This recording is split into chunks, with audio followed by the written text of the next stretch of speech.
ka na ika'y mawiwili. So mga par, matapos nga po magkita sina Chavit Singson at angas ng Pinas General Casimero kahapon, marami kaagad ng mga Pinoy fans, mga idol, ang nag-e-expect na magsasanay pwersa na sila para sa next fight ni Casimero. Lalo pa na isa na itong pre-agent dahil natapos na ang kontrata ni Ala sa Japanese promoter nito na si Masayuki Ito. At sa ngayon po mga idol, ang tanong po ng mga Pinoy boxing fans, sa pagsani ba ni Cuadro Alas kay Sir Chavit, kikita ba daw ito ng malaki sa kanyang laban? Kagaya sa kinita ni Casimero sa naging laban nito under sa Treasure Boxing Promotion? Well, para sa atin mga idol, malamang hindi talaga. Ibang klase kasi ang bigayan ng Japanese promoter. Paldong-paldo talaga si Cuadro Alas kapag lumaban ito sa Treasure Boxing. Hindi naman natin sa sinasabi mga idol na maliit ang bigayan sakali mapalaban si Casimero under sa management ni Sir Chavit. Malamang sakto lang mga idol. Pero gayon pa man, malaki talaga ang tsansa na makahanap si Casimero ng big fight sa pagsanib nito kay Sir Chavit. Hindi kagaya sa Treasure Boxing Promotion mga idol na sila lamang lumalaban sa bakbakan.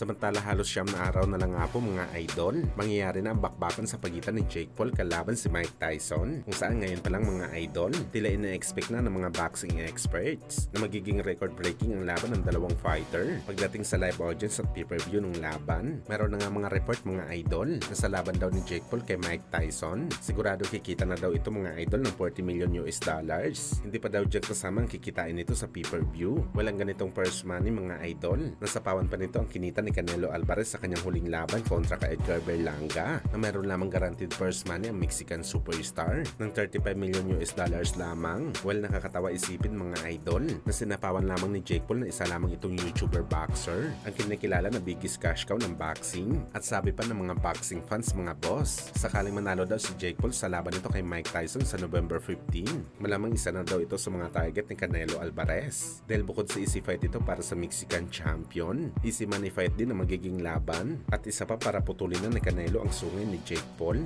para hindi na siya nito masapawan pagdating sa kita sa bakbakan.